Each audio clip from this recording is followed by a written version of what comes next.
Hello again, ganda ka-chika life. Kumusta po kayo mga ka-chika? Heto na naman po tayo para sa ating panibagong showbiz update. Ngunit bago po tayo magpatuloy, gusto ko lamang po kayong pasalamatan sa patuloy niyo pong pagsuporta, lalong-lalo na po sa patuloy niyo pong pagtitiwala sa channel na to.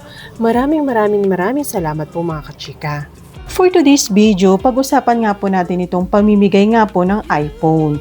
Inspirasyon ba o ginaya nga po si Miss Ivana Alawi?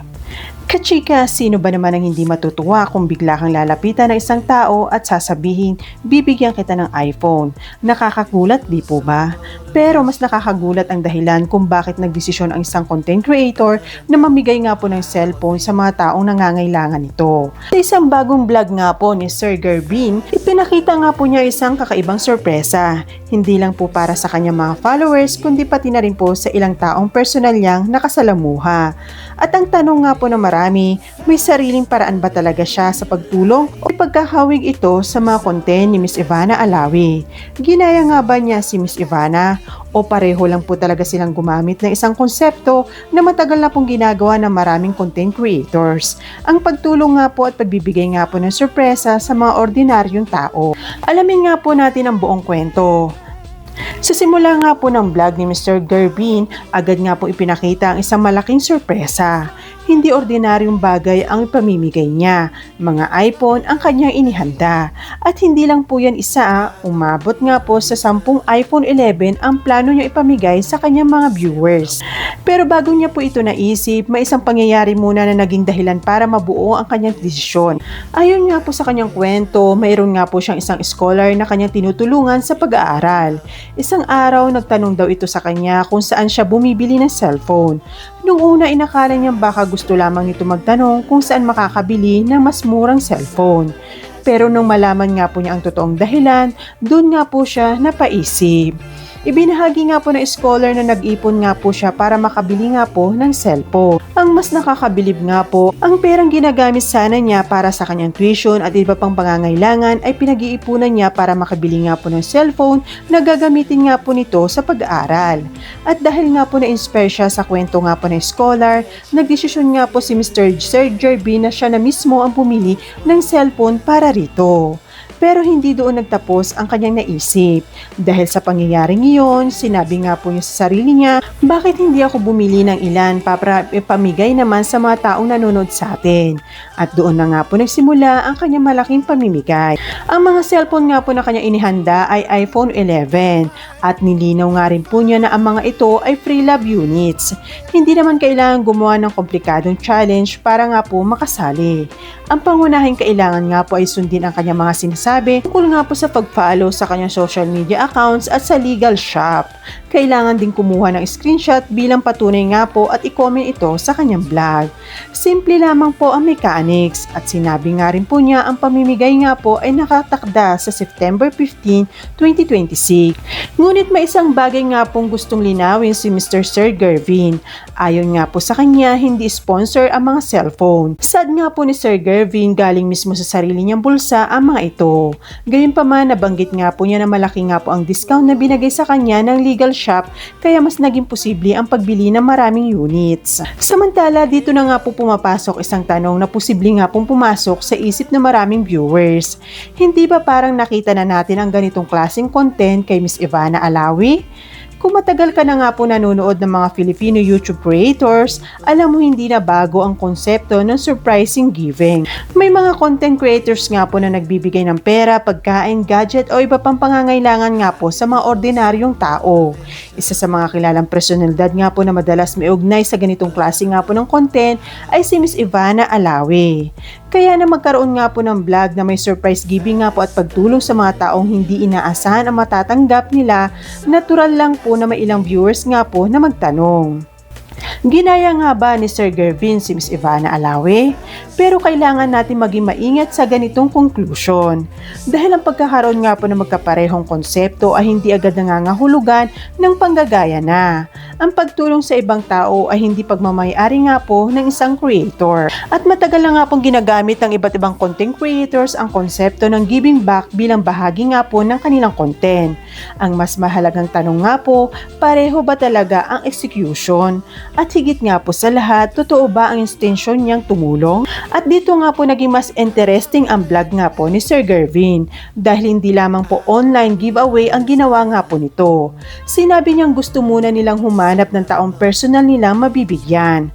Habang naglalakad nga po sila, may nakita nga po sila isang batang tinawag nilang bunso. Nilapitan nga po nila ito at kinausap. Sa una, hindi niya alam kung bakit siya tinatawag. At makikita nga po sa reaksyon niya na nagulat nga po siya sa biglang paglapit. Pero pagkatapos nga po ng ilang sandali, sinabi nga po sa kanya ang tunay na dahilan. Bibigyan siya ng cellphone. At hindi lang po basta cellphone isang iPhone. Ang dahilan, wala raw po siyang cellphone. Kaya naman po sinabi sa kanya ni Sir Gervin na gamitin niya ito ng maayos lalo na nga po sa kanyang pag-aaral. Ngunit ang pinaka-cute nga po ng bahagi ng eksena ay ang naging reaction nga po ng bata. Sinabi pa nga po niya na akala niya ay kikidnapin daw po siya. Nakakatawa man ang sinabi niya, ipinakita nito kung gaano talaga kabiglaan nga po ang pangyayari. Hindi nga po niya inaasahan ang simpleng paglapit nga po sa kanya ay mauuwi nga po sa isang malaking sorpresa. At nang tanungin nga po siya kung pang ilang cellphone na nga po niya yon, sinabi niyang pangatlo na.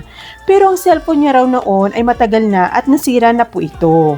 Kaya naman po mas naging makabuluhan nga po ang bagong cellphone na kanyang natanggap. Sinabihan nga din po siya ni Sir Gervin na gamitin ito sa pag-aaral at iyon din nga po isa sa mga bagay na maganda sa eksenang iyon. Hindi lamang po basta pagmimigay ang ipinakita, may mensahe rin po nakasama. Kung may natanggap ka magandang bagay, gamitin ito para sa magandang dahilan. Balikan naman po natin ang tanong, ginaya nga ba niya si Miss Ivana Alawi? Sa totoo lamang po, hindi natin masasabi ng diretso na oo. Wala po tayong malinaw na basihan para sabihin nga po na kinopya niya mismo ang content ni Miss Ivana Alawi. Ang masasabi lamang po natin ay may pagkakahawig sa konsepto. Pareho nga pong may surprise, parehong may pagtulong, parehong may pagbibigay nga po sa ordinaryong tao. At pareho nga po may elemento na nakakagulat dahil hindi alam ng taong tatanggap kung ano ang mangyayari. Pero ang konsepto nga po ng pagtulong ay hindi naman po eksklusibo sa isang creator. Ang mahalaga nga po ay kung paano ito ginagawa, ano ang mensahe at ano epekto nito sa taong tinulungan. Sa halip nga po na agad sabihin ng panggagaya, mas patas sigurong sabihin na may pagkakahawig sa style ng content pero hindi sapat ng pagkakahawig para sabihin ginaya na nga po niya si Miss Ivana Alawi. At marahil nga po mas maganda tignan ang positibong bahagi. May isang taong nakatanggap nga po ng cellphone na maaari niyang gamitin sa pag-aaral. May scholar nga po na natulungan at may mga pagkakataon din pong ibang viewers nga po ang mabibigyan. Sa bandang huli nga po nagbigay nga rin po siya ng isang mensahe magandang pag-isipan. Sinabi niya nga po na kung gusto mong tumulong sa ibang tao, ibigay lamang kung ano ang kaya mo. Hindi mo kailangang ibigay ang lahat. Dahil kung ibibigay mo ang lahat ng mayroon ka, maaaring ikaw naman po ang maubusan. At napakamaganda nga po reminder ito dahil ang pagtulong nga po ay hindi nasusukat sa laki ng halaga. Minsan kahit maliit na bagay kung galing sa puso at talagang kailangan ng taong binigyan mo, napakalaki nga po na ito na epekto nito. Sa huli, ang pamimigay nga po ng iPhone ay maaaring tignan nga po sa dalawang paraan. Para nga po sa iba, isa itong magandang halimbawa ng pagbibigay nga po at pagtulong.